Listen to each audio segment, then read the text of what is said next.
It started when my well-worn laptop finally gave out on me. Years of avid daily gaming finally caught up with it, resulting in heavy internal damage, or so they told me at the repair shop. And so I was left to search out a new computer to feed my gaming addictions. However, cash was tight, so I didn't have much to spend, which meant any decent rig was out of reach without months of saving. Months without a computer? Unacceptable. I quickly hit the used computer scene, pawn shops, flea markets, and eventually Craigslist. After about a week of steadfast searching, I eventually struck gold on Craigslist, a high-dollar gaming laptop being given away. I immediately contacted the poster and inquired about it. Fortunately, even though others had contacted the poster, the computer was still available due to the poster living in a somewhat remote location, and his reluctance to meet anyone halfway. I didn't care, and quickly set up a meeting for later that day and drove over as soon as I could. Arriving at the location, I had to agree with the others who had contacted the poster. It took me hours to arrive and was located on the very edge of the town. I pulled off of the road onto the dirt path that served as a driveway.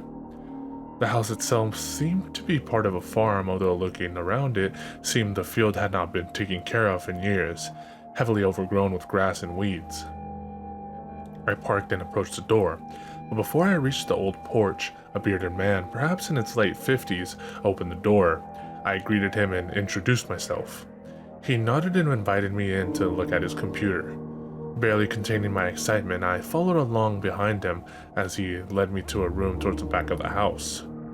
Opening the door, I was shocked. Posters, strategy guides, and game cases littered the room, despite several moving boxes already quite full. In fact, the only space not involved with packing or clutter was the modest desk, holding the sleekest computer I've ever seen. It was clearly worth thousands of dollars, and as I looked it over, I asked the man why he would give such an expensive machine away for free. He looked at me sadly, then glanced around the room. "It used to belong to my son," he said quietly. "His friends already claimed most of his other things, but insisted I keep this. I don't have any need for it, and can't bring myself to accept money for it. It's better if there's nothing left to remind me." He went quiet then, and I knew I'd get no more answers. I accepted the computer, and he helped me load everything into the car. It was late at night when I arrived home, nearly 1 in the morning, but I was too excited to wait. The old man's claims it had belonged to his sons were upsetting, but I had been without gaming too long to care. I spent 10 minutes hooking everything up and turned it on. It booted up using Windows 7 OS, skipping a login screen. The desktop appeared, the background an HD image of a couple sitting below the night sky. As I was glancing about the desktop for icons, a Steam window appeared, notifying me. Connecting Steam account. Mementoea. I assumed this was the son's account and allowed it to load. I had my own account of course, but I wanted to know what this fellow gamer had loaded onto his account. After a few seconds, Steam finished and revealed an amazingly small library of games. In fact, only one game was even installed. Bastion. I was admittedly confused and checked the installed programs, but it was true, only Bastion was installed. Not that I minded, I didn't expect to get free games along with the computer, but Bastion was one I loved, so I settled in for a bit of play. It loaded up normally, displaying the options of continue, new game plus, etc. I attempted to click continue, but after a few seconds of loading, an error appeared stating, "Cannot load game. Save file may have been deleted or corrupted." I shrugged and started a new game plus. The game started, but instead of Rux saying, "I'll see you in the next one," there was a quiet sobbing sound. When Rux began his standard narration, he sounded very tired and his script seemed subtly altered. Proper story's supposed to start at the beginning. Ain't so simple with this one. Here's a kid whose whole world got all twisted, leaving him stranded alone. But I'm getting ahead of myself. I began playing, walking down the path that rose before me. Finds his lifelong friend just lying in the road, waiting for him, like always. Where the hammer should have been, a girl with long blonde hair stood, smiling. I had never seen that character model in the game before, and it seemed to me to be far more beautiful than anything else in the game. As I approached her, she faded out, replaced by the hammer, which sported a golden sheen that matched the girl's hair. I grew excited at this point, as I realized it must be a modded game. An excellently polished one as well. To have a voice actor and a graphic artist to so closely match the original. I continued playing until I got the saloon. He sets foot inside one of his favorite watering holes. Inside is his lifelong friend. She already had a few. The girl was sitting at the bar, but began fading as soon as the screen loaded. This girl fascinated me. She was clearly the center point of this mod, but why? I jumped out of the window to progress and landed in the sundown path. Couples walk down the sundown path. She invites him for a stroll. The girl was walking down the path as the kid pulled himself up. I followed after, eventually reaching a sky bridge. I took it down and flew into the air. I landed in an area I had never seen before, in a different style from the usual areas. Solid ground as opposed to a patchwork of squares. It was a night sky, full of stars and the moon hanging large in the sky.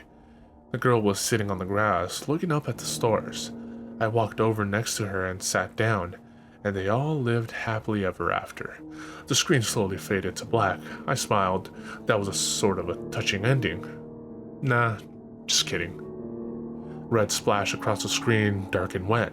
A female scream pierced my ears and I jumped in my chair. The screen faded in onto a street.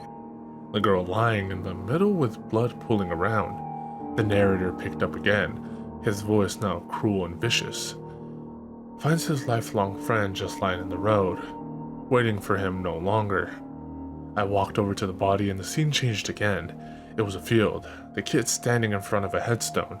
He looked visibly depressed and tears flowed down his face. Proper story supposed to start at the beginning. Ain't so simple with this one. His story starts with an ending.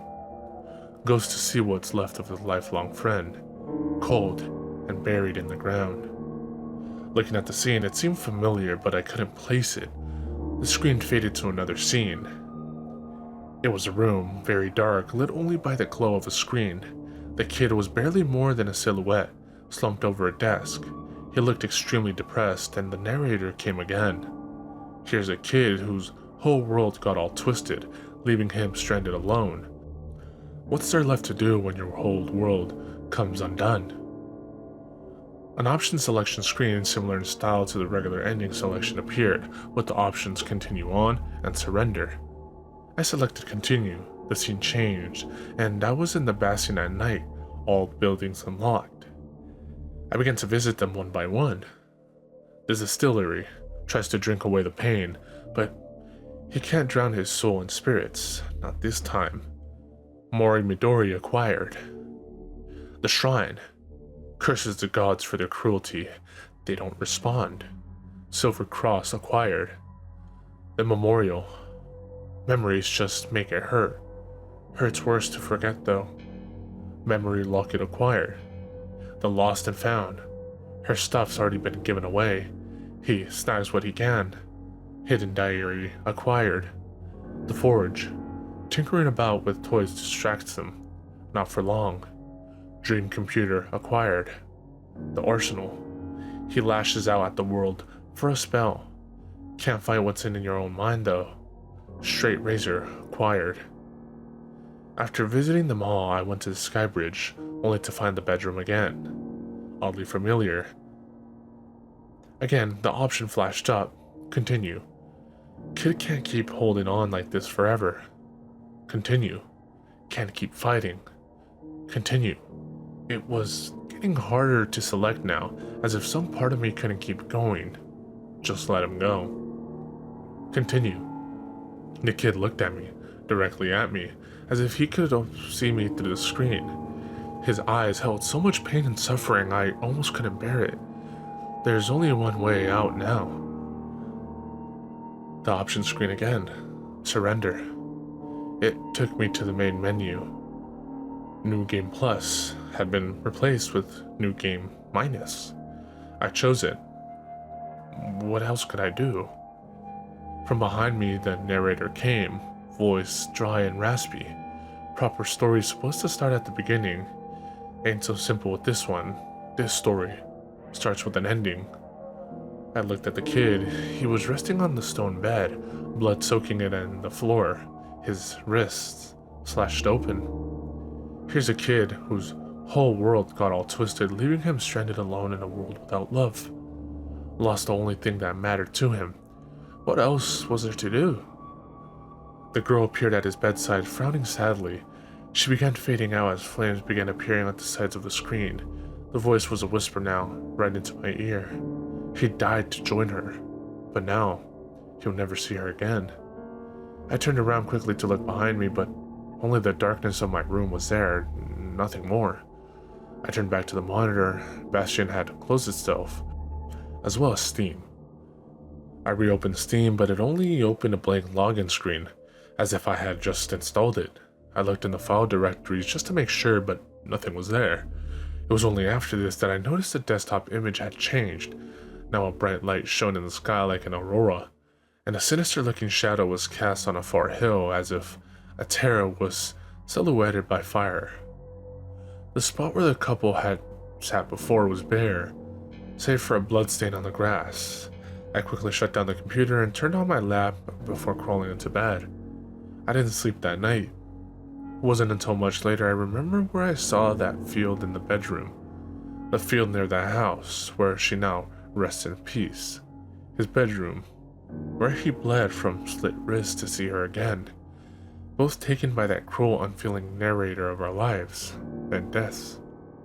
I still hear him sometimes, if I'm awake on the computer late at night, just behind me, just louder than the soft whir of the cooling fans. I'll see you in the next one.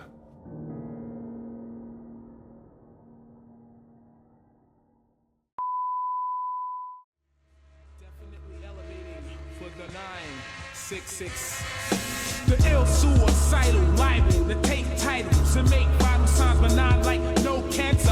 Answer, there's no chance to advance to ya. Kuya got blazed through ya. The great super science applying pressure. I desecrate with double O's and bubble folds while I cut you, bro. I juggle flows that goes ballistic, reminiscent of exquisite cannibalistics and a sadistic doctor. My sick shit knocks ya improper. Got